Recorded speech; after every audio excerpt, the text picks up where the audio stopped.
I think there is an interesting conversation around the Donovan Mitchell trade that I think matters. And I know that Knicks fans are here to tell you how amazing the Knicks are. Could it be a fact that perhaps the Knicks are not the best dance partner for the Utah Jazz? And one of the things that I find so interesting is unprotected versus protected. Well, it absolutely matters. But what I would tell you matters more is the date on those draft picks. Because if you kind of do a timeline check on where all these draft picks are, they're with teams that are not going to be at the bottom of the league. They're at teams that are going to be at the top of the league, which means that those draft picks are significantly devalued. So if you're taking, picks from Golden State, from Phoenix, from what good is that? If you're taking, unprotected picks from the New York Knicks, that's certainly better. But how many people believe the New York Knicks are going to be as bad as they've been for the next 10 years? Mm-hmm. I am not one of those guys. Leon Rose seems to be driving that team in the right direction. So picks from the Knicks are good, but they're not great. And the issue is, as this league turns over and evolves, and you look at where these picks are and which ones of them are protected, boy, it's awfully difficult to make the argument that you're going to get value for Donovan Mitchell.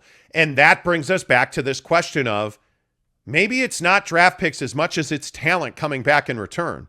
And Jake, I think when you look at the New York Knicks, I think, again, this goes back to why guys like McBride, Toppin, and Grimes have to be in this trade. Yeah, I think that Danny Ainge is committed to just not taking anything less than full dollars value for Donovan Mitchell. And there was a lot of people saying last night on Twitter that the Knicks were trying to get 90 cents on the dollar for the trade, and that, they're trying to get a discount basically. And I tend to agree with that. I think that's kind of the narrative that we've been hearing since day one about this Knicks situation. Like, hey, Leon only wants to give the Jazz 2 unprotected picks and a certain type of player that is not named Quentin Grimes. And, I think that's been the struggle, is just that they've been far apart. We heard, I think early last week that they had gotten a bit closer, but nothing was imminent.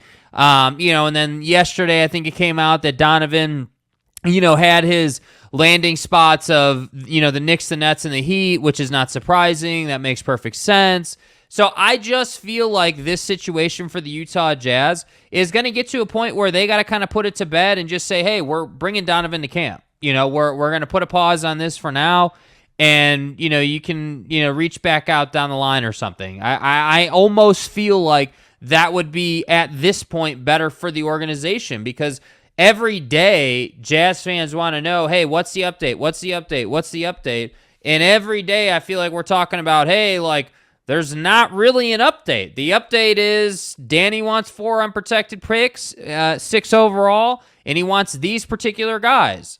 And Leon doesn't want to do that. So what's the update, And that's why I say, whether we're talking about the year that the pick is applied to, whether it's protected or unprotected, whether we're talking about Grimes versus whoever, I just think the Knicks are trying to swing a deal that is different than what Danny Ainge wants to do. And until that changes, this deal won't get done. And for the Utah Jazz, everyone in the league is going to keep calling. So it's not like there's a shortage of teams who are interested, from the Heat to the Hornets to Washington to the, to any of these other teams. I mean, hell, there were even conversations around the Raptors, a month ago. Everybody is interested. And that's why I say, if you're a Jazz fan, I think right now, I don't think that the trade is imminent. I think that they're just having conversations, going back and forth, and Leon just trying to connive his way into getting a discount. And I don't think Danny's willing to do that. And that's why we're still just sitting here waiting and waiting. Yeah, and I think it is, because when you look at, if you look at the 2023 compensation, it's a, first round pick via Detroit. Protected 1 through 18 in 2024, protected 1 through 13 in 2025. What good is that pick? What and the other issue is a lot of these picks, if you don't use them, if you're just all right, well, I'm going to wait another year or I'm going to wait another year, eventually they turn into a second round pick. Yeah. Or they split and turn into 2 second round picks. So I look at that. I look at Washington's pick that they have. The Knicks got the 2023 first round pick via Washington, protected 1 through 14 in 2023, protected 1 through 12 in 2024. First round pick from Denver, protected 1 through 14 until 2025. Like, imagine a deal getting broken on Twitter about, the Jazz trading Donovan to the Knicks for like 6 picks, and all those picks were like 12 to 17 overall. Like, hey, the 12th overall pick or the 17th overall pick. Right. How would you feel about that? I mean, I just don't think that is enough value. I mean, legit, like, I think that, you got to have, 2 or 3 of those be like top 5, picks? Like, that has to take place in order for this trade to make sense, because you're also getting development projects back. And while, guys like Quentin Grimes, and even if it was Obi Toppin or whatever, like any of these young guys, like the Talon Horton Tuckers, let's say, those guys, in my opinion, can be developed and can be turned into quality contributors on your team.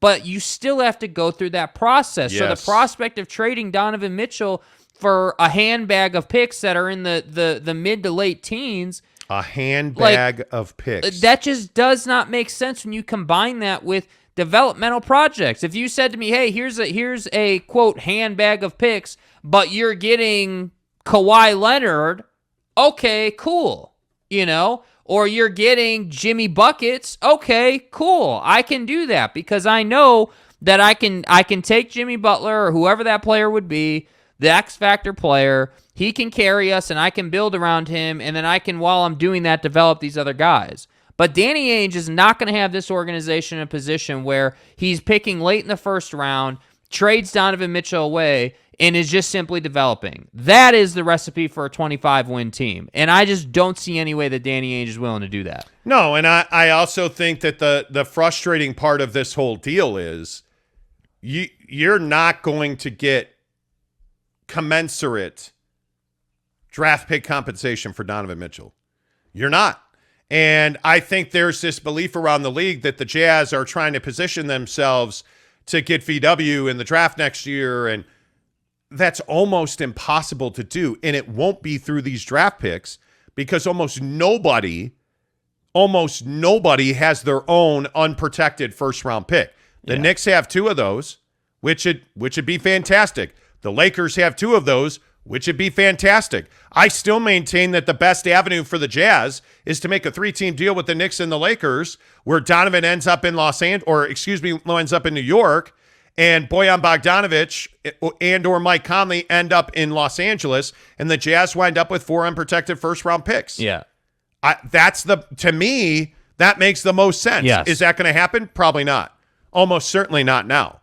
I mean, I think if you are the Lakers, those 2 first-round picks, especially after the Kyrie situation, especially after the Bev situation, now we know that, hey, Kyrie probably, if he wants to be a Laker, he can do that next summer.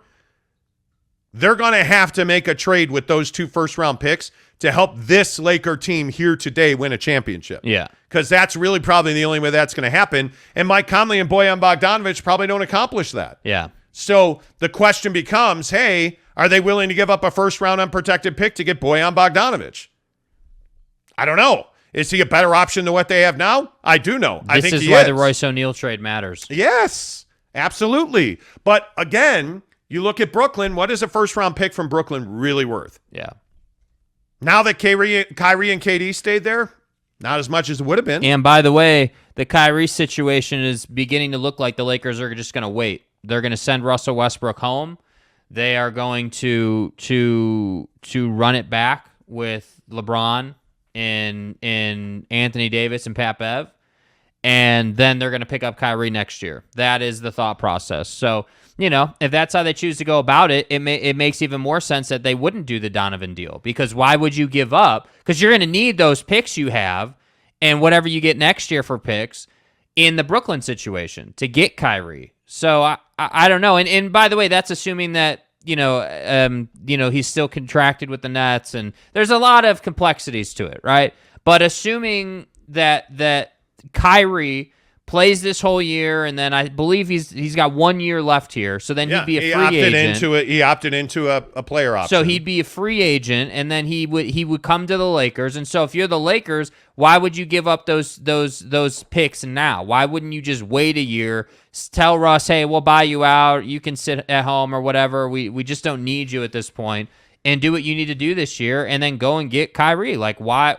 That just makes too much sense. It is the out you've been waiting for after you missed on the John Wall opportunity. But even if you look at the Jazz future draft pick situation, what is that Timberwolves pick worth? If we project Great question. out, well, because one would think that they're going to compete for the Western Conference Finals, right? I mean, I would think so. One would think they damn well better. Yeah, I mean, with all the payroll they have. Seriously. I mean, you're paying those two guys $100 million in Cat and Gobert.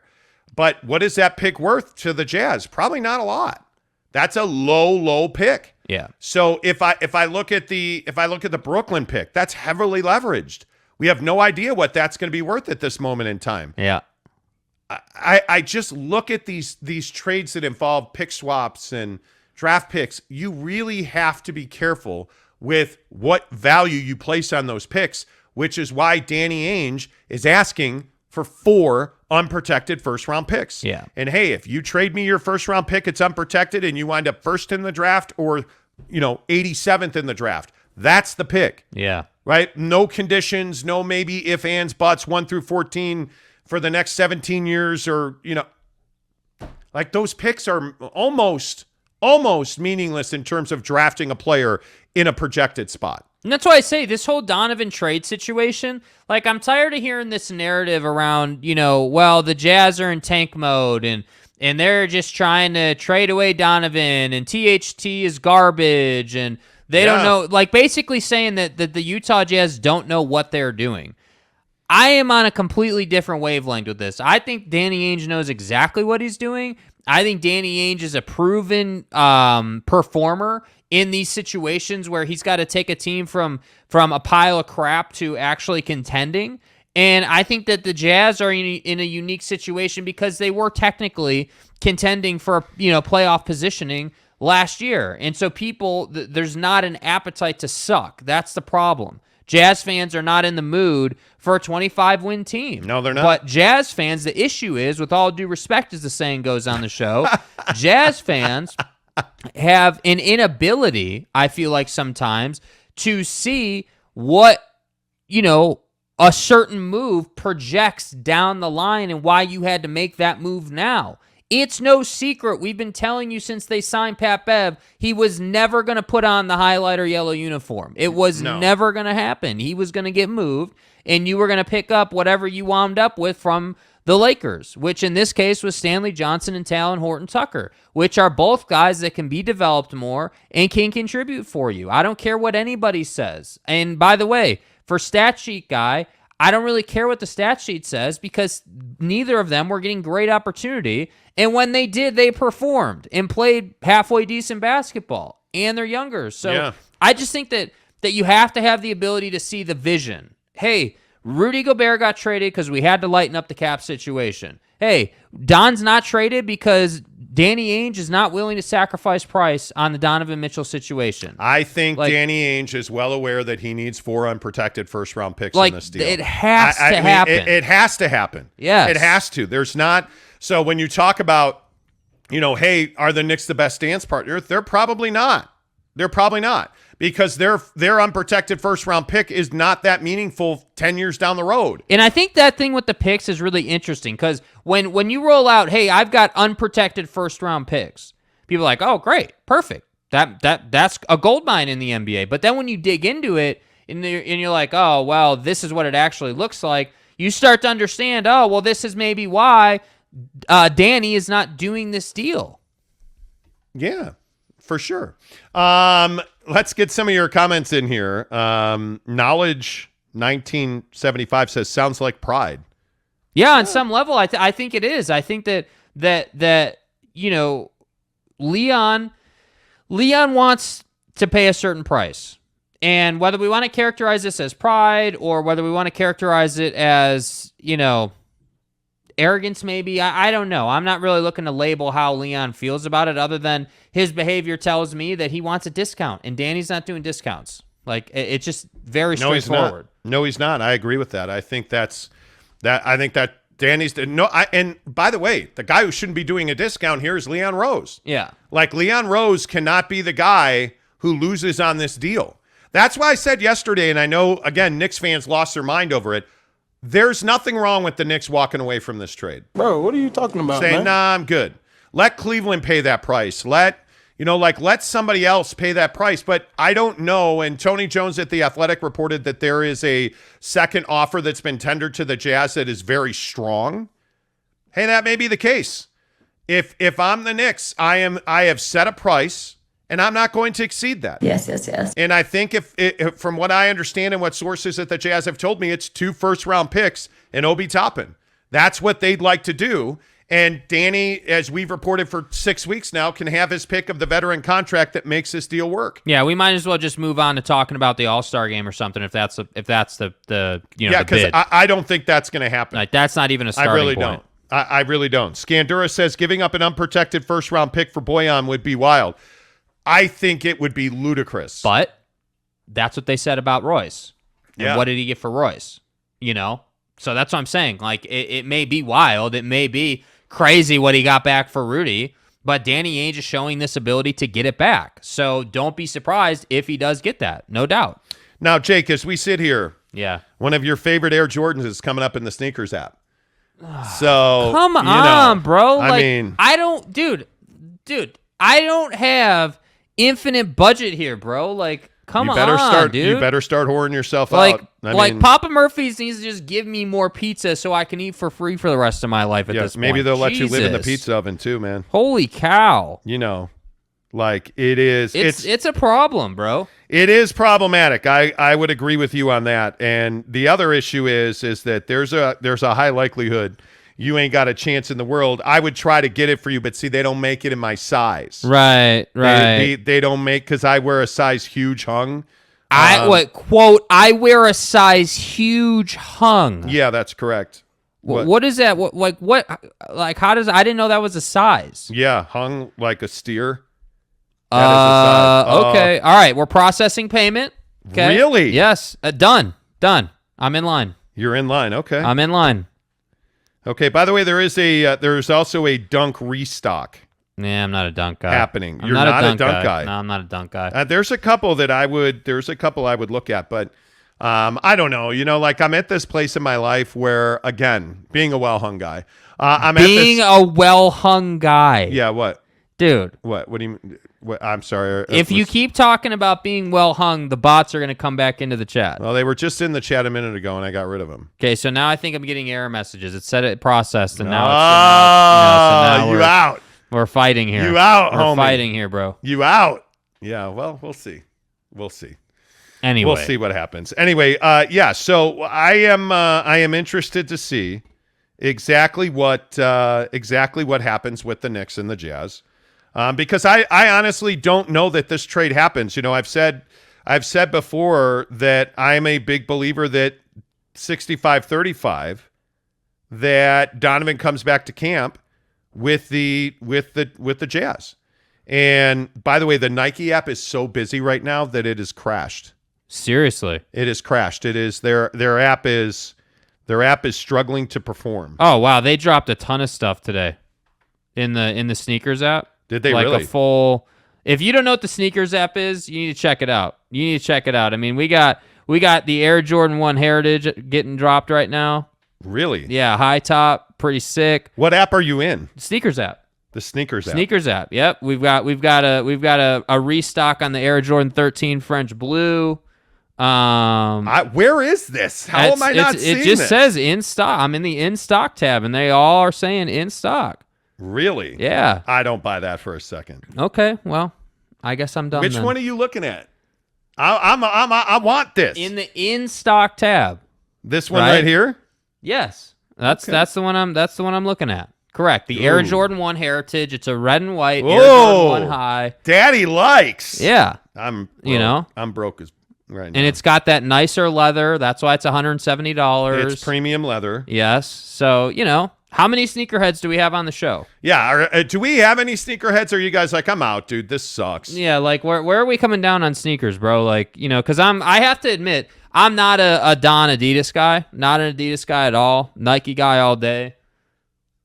Okay, here we go. Okay, so you're trying to get in. I'm trying to get the... So the way this works is the sneakers app basically tells you, hey, we're dropping this shoe at this day and this time. Usually on any given day, it's at 8 a.m. Mountain Time. That's usually when they drop for us. And so, hey! See, so show that. Do the close-up. Got him! So they give you this got him screenshot when you win, which is sick. I think that's really cool. So you got the Air Jordan 1 High Premium, or Yes, Heritage. Heritage. All right, now it's letting me submit payment on the Heritage. It's spun for a minute. we can be matchy-matchy. Well, so that's the other thing as part of the collection. There's a lot of matching happening. There is a lot of matching happening. I'm processing. They dropped a lot of shoes. I'm processing. Why are they doing this to me? I don't know, bro. I don't have the funds to do this. Well, Like, I am broke AF. oh, won something. You did. Why? Well, because the Apple Card got charged.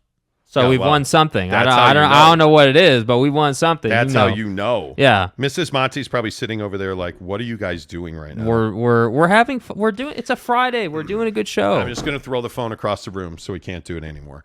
All right, let's see. Aaliyah and Kel says, my wife bought me some shoes for Christmas. Okay. Dude, come on now. Christmas, it's flipping Labor Day. Mrs. Monty's birthday is a week from Monday. Yeah. My beloved Yeah. is a week from Monday. She Yep. doesn't care. I'm her birthday gift every day, she says, Right. as she vomits on herself. JB says, I'm too poor to be a sneakerhead. Giggity says, my shoe game is limited to Costco specials. Oh, my God. Hi, have you guys seen that Kirkland series Rubber Bottom? Kirkland Series Rubber Bottom. That's funny. Let's see. San Diego State Aztecs 21 says, the only San Diego State reference that matters is Sleeping Giant that has awakened. Right. Okay. Hope so. All right. Clayton says, watch these grown men shop for shoes.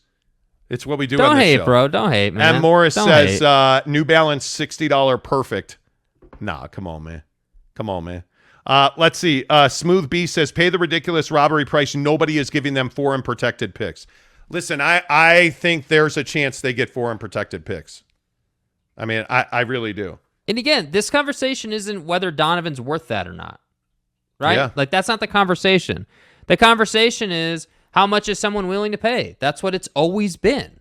That's what it's always been. So I just don't think we need to. You can't get it confused. It's in your mind when you're thinking about this. It's not like, oh, well, is Donovan Mitchell worth 4 unprotected picks? That's not it. What it is, hey, to our situation, to our team, is he worth it? Is Kevin Durant worth it? Is Kyrie worth it? Like, that's how you have to go about it. Yeah, and I think Brandon Butler makes a good point. If the vets get traded first, then we're rebuilding around Mitchell. If Don gets traded first, then it's a rebuild. Yeah. Yes, I agree 100%. You said that the other day. I think the order of the trades absolutely matter. Yes. Let's see. Talking with Raphael podcast says, I'm a sneakerhead, but not just for Nike. I like Adidas, Converse, New Balance, Timberland, etc. Okay. I used to be. But then I figured out wearing my actual shoe size, the one that fits my foot, right, is a lot more comfortable. Right. So I only buy. I'm a Nike guy through and through. I am 100% through and through. 100%.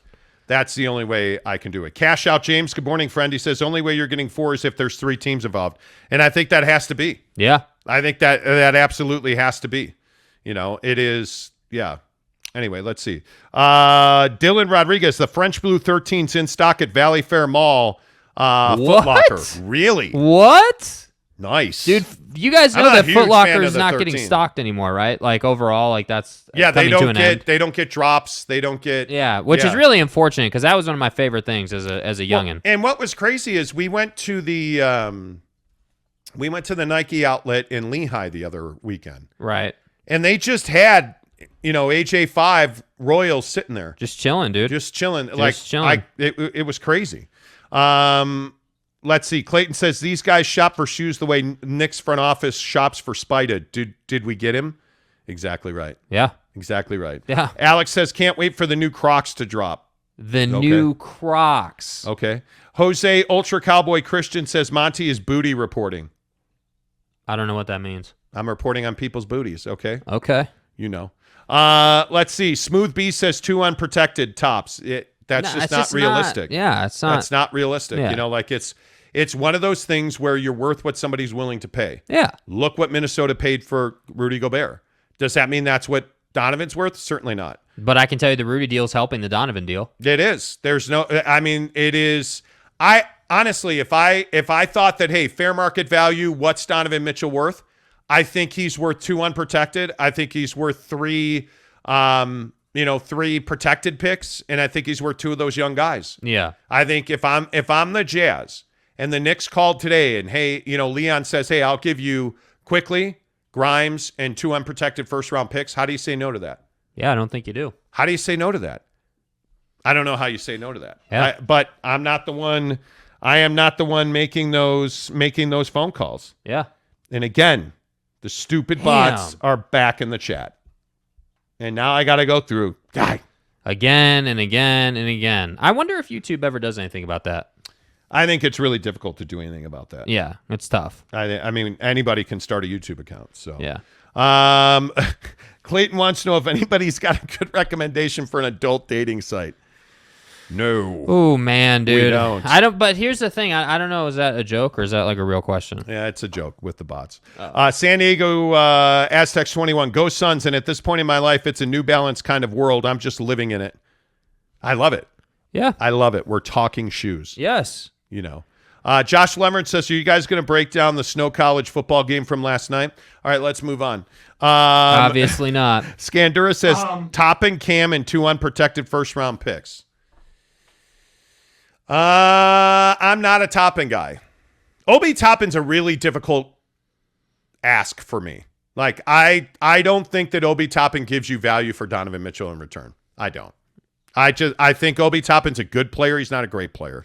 I think Obi Toppin had a really nice back half of the season last year, but that doesn't mean that I'm going to take Obi Toppin. It just is not. Yeah, I think the right way to say it is he's not a player of consequence. I mean, he's a nice player, but he's not like, you're not saying to yourself, oh, damn, like I got Obi Toppin, like that made the deal. That's just not what it is. Yeah, I don't know. Griff 181 says, I agree the price is what a team is willing to pay, but you guys keep saying Leon wants a discount. He wants to keep his pants. No, I don't think he wants a discount at all. I don't think he wants a discount. I think that Leon Rose is a very smart business guy.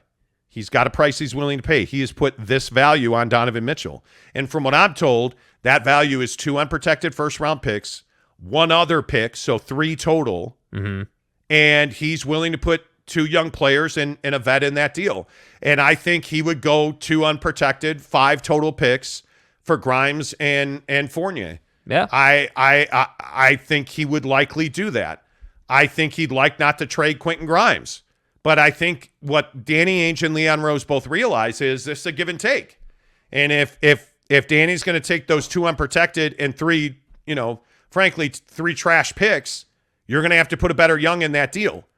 Now, if I'm Danny Ainge and Leon Rose is willing to give me 2 unprotected first-round picks, 2 young guys and a vet to make the salaries work, why would we say no to that? Well, it's because they don't initially need to, and I don't believe want to, trade Donovan Mitchell. I don't think that's where the Utah Jazz are at. So it's value for value. It's negotiating value for value. The reason I use the word discount is because the price has been set. It is, hey, we need this to make this deal happen. So when I repeatedly hear they're trying to do that, I'm like, hey, well, what did you expect? Did you expect him to be like, oh yeah, well, we'll give you Donovan Mitchell for 2 picks and some players? Did you expect that? But see, like cash out James, here's the problem. He wants to put Fournier, Reddish, McBride, and 3 unprotected first-round picks in there. Why would Danny do that?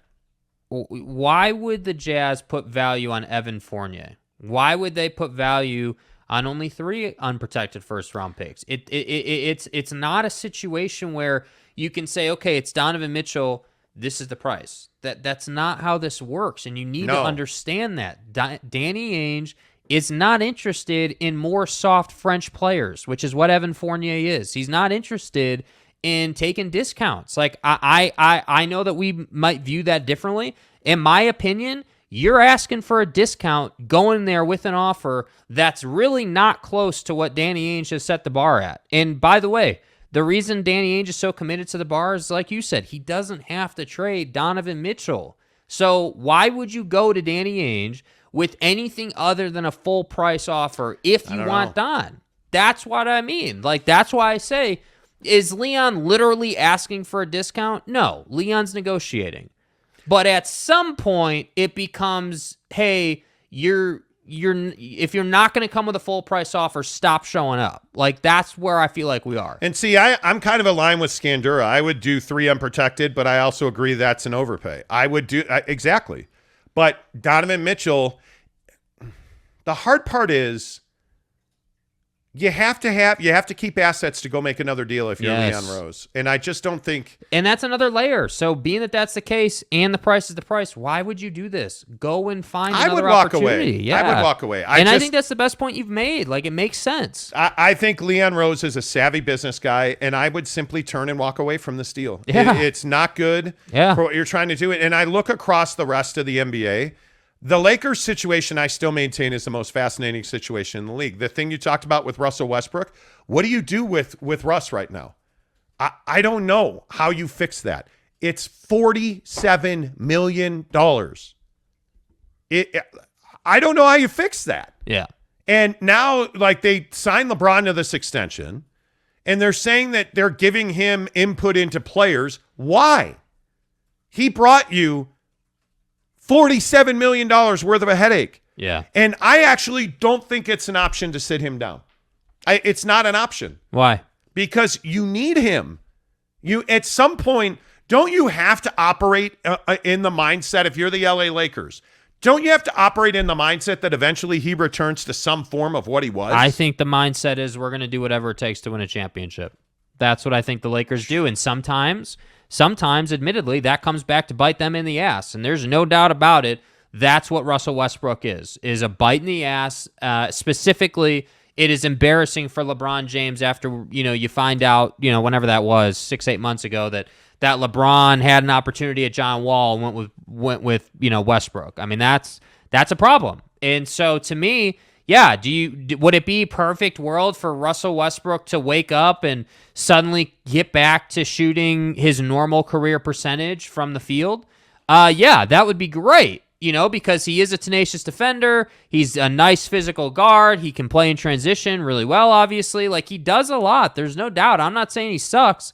But what I am saying is that you can't continue to miss as bad as he's missed. And I know that that's like nitpicking, but there's a difference between struggling from the field for like 5 to 7 games in a row and shooting the ball off the side of the backboard for most of the season. That's a problem, man. And I just think that you can't live in that space anymore if you're the Lakers. It's time to get going. The bubble championship is no longer good enough. I'm tired of hearing about the bubble championship. That was one shot that Anthony Davis made. If you were the Orlando Magic, keep talking about the bubble. You're not. You're the Los Angeles Lakers. There's an expectation. There is a certain bar that you have to live up to. Yes. So it's time to get your ass going. Yeah. So, yeah, I do think you can pay out Russell Westbrook. But I don't know how, if you're the Lakers, you justify that to a fan base. Because if you either – I don't think financially you're buying him out. Somebody is. Sure, but where the Lakers are, that doesn't seem to make a lot of sense to me. Yeah. So it's just a question of, like, we look at these 3 unprotected first-round picks, and, we as we talk about these NBA storylines. Yeah. I just don't know how, if you're the Lakers or if you're the Jazz or if you're the Knicks, I have no idea how you make a trade that you can feel good about unless you get an avalanche. Because these unprotected picks, there's so many being swapped and so many being sent around the league. I don't think general managers know heads from tails. Yeah, I agree. Honest to goodness, I really don't.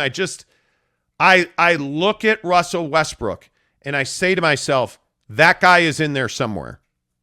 And eventually, if you're giving him 15 to 20 minutes a night, you're never getting $47 million out of him. No. But if you give him 15 to 20 minutes a night and he can give you a different dynamic than a Pat Bev, if he can give you a different dynamic than a LeBron, they have 86 guards on that roster. Yes. You think the Jazz are heavy guard-wise. Like, you look at the guards that remain on that roster,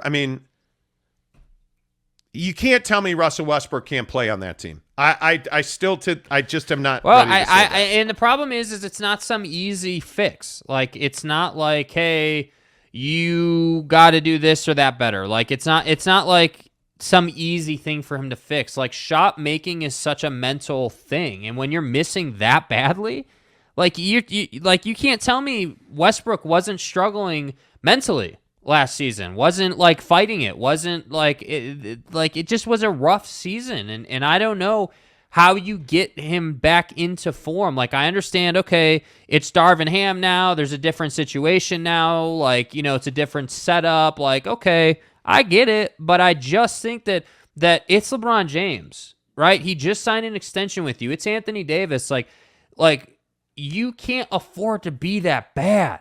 It can't happen anymore. So if you come out and you are that bad, I think you have to sit him on the bench. If not, send him home and just be done with it. Like, hey, dude, we're not interested in having you put on the Laker uniform anymore. We'll pay your contract, but you're not playing for us. Like, I could see that. But then why Max Christie? Why draft him? Why, like, that made no sense. Like, I'm looking at their salary cap. I understand why you brought Thomas Bryant back. I totally understand that. I understand, hey, why'd you pay Kendrick Nunn? Totally understand that. But I look at some of these other deals, like, you're in a position, the LA Lakers are in a position where Austin Reeves has to perform. Yeah. Well, the report came out that he's going to close for them. Like, Austin Reeves has to perform for you to win a championship. That's where the Lakers are. How, bro? How is that even possible? That you're the LA Lakers and this is where you are. Bad choices, bro. Bad choices. This is why I say to Leon Rose, walk away. Walk away, man. Like, I wouldn't put myself in this situation, like, where you're paying Anthony Davis, LeBron James, and Russell Westbrook $130 million to miss the playoffs last year. Yeah. You can't do that in this league. Yeah, I don't care if you're the Lakers. I don't care if you're the Celtics.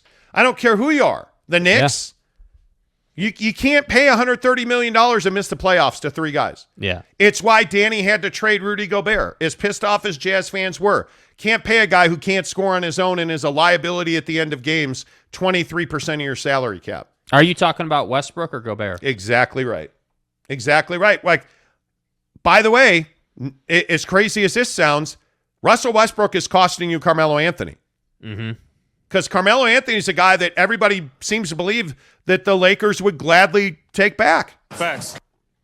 I would gladly take him back if I'm the Lakers. I thought he performed well for them. Yeah. They can't afford to bring him back. And now there's all kinds of people thinking he's going to Brooklyn. You're watching your championships be won by somebody else. Yeah. It's crazy to me. It's crazy, and that's why, like, I look at the Boston Celtics, and I say to myself, what are they going to do? They're not championship ready. Not with Brooklyn built now the way Brooklyn's built. Wow.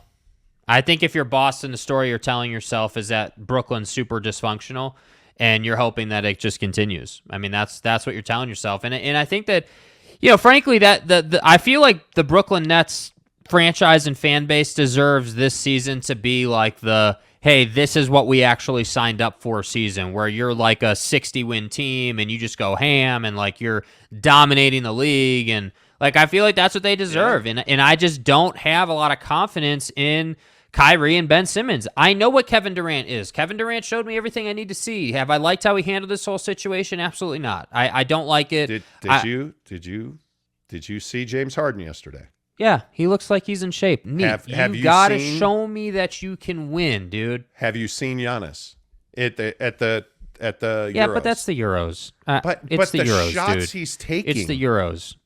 The shots Giannis is But taking and making. He's not making those in the league. The defense is superior. Right, but he's shown he has the ability now. Yeah. The East is getting better. Okay, I can agree with that. The East is getting way better. We disagree better. On James Harden. You're convinced that the guy's going to come out and have some ridiculous year. I think James Harden can be a 24 to 26 point a night guy. With the shape he's in, let's be honest about James Harden. The guy was hurt because he was fat. He was out of shape. He was unprofessional. He was not ready to compete. Yeah. Now, he there was a picture of him the other day. He's legit got like a 10-pack. Yeah. Like the guy is shredded. How?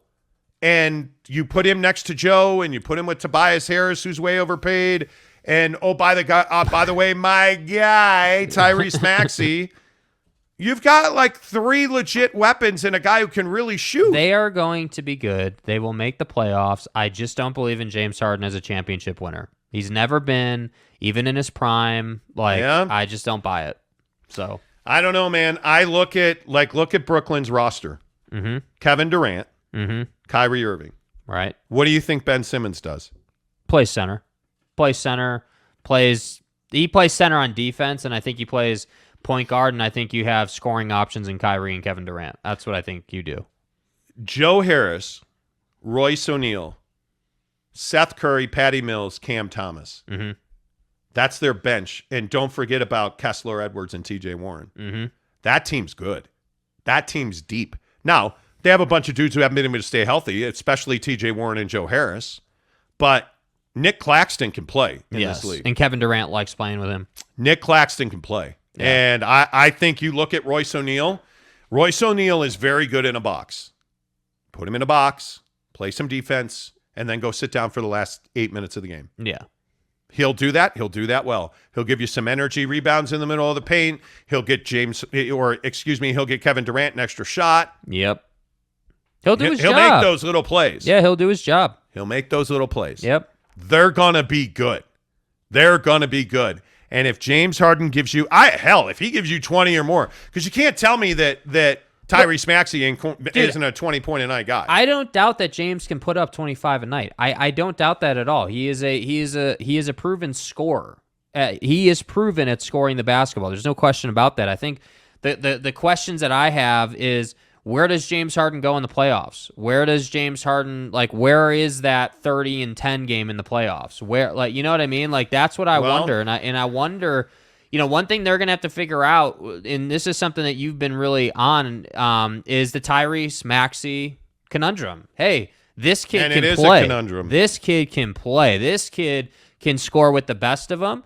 And we can't make him an afterthought in our offense. The problem is that Joel Embiid is just as important and James Harden is just as important. So how do you figure that out? And my feeling is that James Harden's mindset is, hey, I'm going to be selfless this season, meaning that I am going to be in shape. I am going to take less money, and I want to win. $33 million. Yeah, so 33. When his peers are getting 40 to 50 million, he took 33. If that's where you're at financially and mentally, then my thought would be that James would come into this season saying, okay, my goal is to be at 20, 25 a night. Some nights I'll be asked to put up 40 because of injury or whatever, but for the most part, I'm going to be a 20, 25 a night guy, but I'm going to put up 15, 16, 17 assists. I'm going to facilitate and put these guys in positions to score, and that's what's going to allow us to thrive as a basketball team. And if that happens, okay, then I start to come to the middle with you on them, contending for a championship. But I need to see that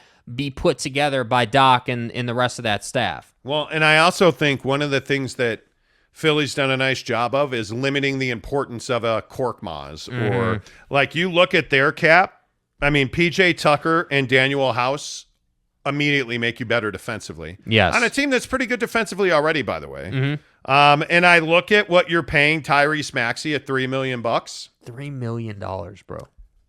I mean, that team's going to be a handful. They've got to stay healthy. Joel Embiid has to stay healthy. Tobias Harris is making $38 million.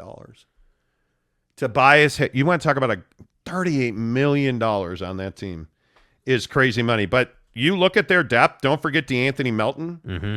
That I'm telling you, the East is better than we're all giving him credit for. Yeah. And that's why I say, if you're the Knicks, Donovan Mitchell brings you tremendous value. Tremendous value. But, again, I also wonder about Cleveland, because Cleveland's this other team that is in the Donovan Mitchell sweepstakes. They have tried to do a sign and trade with Colin Sexton, and Danny has not been interested in that. And Okoro, I don't think brings enough value. Danny's rebuffed that. Yeah. From what sources have told me, is that Isaac Okoro just doesn't bring enough value to the Jazz. Yeah. So they have not been willing to engage in that conversation. It'll be interesting. Again, Tony Jones at The Athletic, who I think is arguably the one of the best, not arguably, he is absolutely one of the best NBA guys. Yeah. Is saying that there is a second team that has made a substantial offer that has Danny Ainge's attention. We'll see who that is. We'll see if that ever comes to fruition, because I think if you're the Knicks, you should walk away from this deal. Go make a different deal. Go make another deal. Go find a way to do whatever you need to do. But I would not be paying anything more. And again, I value it at 5 total picks, 2 unprotected, and anybody but Grimes, because I'm not giving up, and I'm probably overvaluing Grimes at this point. But man, if I could make that deal with Quickly and McBride, yeah, and if the Jazz will take Fournier and something else to round that out, I'm doing it. See, but that's what I mean. Fournier can be in the deal if you're giving the Jazz value from a player standpoint. A younger player. Emmanuel Quickly, I think is, and I don't know, Knick fans, what you guys think of Emmanuel Quickly, but I think Emmanuel Quickly brings value to that deal. So my point just is with that discount conversation we were having earlier, that's what I mean. Like, there's a deal to be made here. It could be done. But there's not enough compromising on either side as far as from Leon of like, hey, if I want to give you Fournier, I got to give you Grimes or, Quickly or who the hell ever, right? Like one of those guys. Yeah. Like you're not showing a willingness to do the deal all the way. And that's why I just think you have to walk away from it for now. Come back to this, with a month to go to the trade deadline, get Danny back on the phone and see where the Jazz are at. That's what I would be doing. Yeah, I don't disagree with that. I know. Top Junkie says, will KD listen to Steve Nash? Monty, your opinion. I don't think KD will listen to anybody. Yeah. And I don't think you pay him to listen to the coach. I think that what has to happen is KD has to believe in his teammates. Mm-hmm. Because if Kevin Durant's not going to pass the ball, and he didn't want to pass the ball to James Harden by some reports, I think that becomes a problem. Would you pass the ball to Brooklyn net James Harden? I would not. And I think it's one of those things that makes it very difficult, in my opinion. I think it makes it very difficult for them to win, because I think he has to give the ball up. And I think him and Kyrie apparently are still very close friends. And I think they need Ben Simmons to be a running mate. They don't need him to score. They need him to be a point guard. They need him to be a guy that can run, dish, rebound, dunk. That's it. Yeah. That's what they need him to do. And on defense, they need him to lock down guys. They need him to be that badass defender he used to be. They need him to go and get a Giannis. They need him to, and nobody's locking down Giannis, let's be honest, but they need him to lock down a James Harden. They need him to go and get Tyrese Maxey. They need him to go and get, whoever's hot for the Celtics that night. Yeah. Tatum or Brown. That's what you need from Ben Simmons, because you're going to score 110 points. Yeah. Nobody doubts that. My question is, do they need Kevin Durant to listen to Steve Nash? And I don't think they do. I think they need him to have a relationship with his teammates. That's what I think they need. Yeah. Because I think it's very difficult to build a winner if your teammates don't like each other. Hoops World, good morning to you. If the Lakers don't trade Russ, then Braun won't pick up his player option and will leave next offseason. He already picked up his they renegotiated his contract. Yeah. Smooth B says the most exposure Utah's had since Bulls Jordan Finals. New York, baby. Well, you're probably not wrong about that. Let's see. Scandura says Westbrook's going to go somewhere and average a triple-double. I don't know if he'll do that, but you can't tell me that guy can't play ball anymore. Look what LeBron and AD have done to how many people. Look, clearly Westbrook can still play at a high level. I think the problem comes in when you have the expectation of the Lakers, and I know I keep saying this, and I don't mean to beat a dead horse in the ground, but it is the Los Angeles Lakers. It is the Boston Celtics. Like, you have expectation in these particular franchises. If Westbrook was doing this on the Houston Rockets, nobody would care. We would laugh, and then we would say, give me some more, Christian Wood back then, or some of these other guys that they have. Like, I just think that the expectation in Los Angeles when they signed him was, hey, we're bringing this kid home. He's a UCLA guy. He grew up here. Like, this is his hometown, and he's going to come and he's going to ball out. So then when you're shooting it off the side of the backboard, all jokes aside, it's a bad look. And then when you don't make the playoffs at all, it's a bad look. So the idea that you would essentially just swap Vogel for Ham and say, oh, well, this is our plan. Darvin Ham has a system that's going to work for Russell Westbrook. I don't know that works, because there's no fixing a broke jump shot, and that's exactly what he has. And I don't know how you fix that or figure that out or whatever. I just don't know what that looks like at this point. Yeah, I totally agree. And I think that's been one of the major themes of this summer has been, I don't know what that looks like. Yeah. This hour of the show brought to you by Devery Davis at Academy Mortgage. Coming up here, I don't know, probably in about 25 minutes, we're going to start talking about renting versus owning. And one of the things I want you to understand is that you have options when you call a guy like Devery Davis, 801-543-9666, 801-543-9666. NMLS number 278545 for Devery Davis at Academy Mortgage. When you call Devery Davis, you have options. Devery Davis with the Davis Lending Team, powered by Academy Mortgage. All right, first-time homebuyers, listen up. This one's for you. There's a huge misconception on how much it takes to buy a house. Is it 20%? Is it 10%? Is it 15%? The answer will surprise you. There's 4 mortgages in the United States. 2 of them require no down payment. 2 require very minimal down payment. Out of that down payment, there's lots of places to get it from. There's state funds, county funds, city funds, lots of ways to buy a house, no money down. When I was 18, I got out of high school. I actually bought a brand new house, no money down. Never regretted it. If you have questions, give me a shout. Glad to walk you through it. Have a great one. There you go, Devery Davis at the Davis Lending Team and Academy Mortgage. And again, small local business. Devery Davis is a guy that you can absolutely believe in is going to take care of you, because at Devery Davis's office, you're not a number. You're a guy. You're somebody that they want to do business with for the rest of your life. So when you talk to their people, they know you by name. When you call and you say, hey, it's Tim, I'm trying to figure out XYZ. Oh, yeah.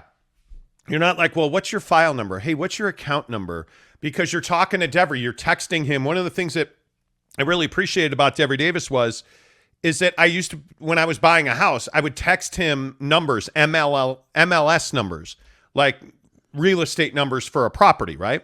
I would text him that number and he'd shoot me back and say, hey, yeah, this is FHA. This is not conventional. You can do this. You can do that. You know, the other thing you should talk to Devery about, your lending options on investment property, because Devery's going to tell you, hey, this is a good investment property. Hey, here's what you're looking at here. This one does that. Here's he'll give you information about, hey, is this a property that's good for an investment? Call Devery Davis. Trust him. I trust him with my money. You can trust him with yours. 801-543-9666, Devery Davis. And the guys at the Davis Lending Team are fantastic. NMLS number 278545. Devery Davis and Academy Mortgage are equal housing lenders. You're watching the biggest and the baddest sports talk show in Utah, The Monty Show.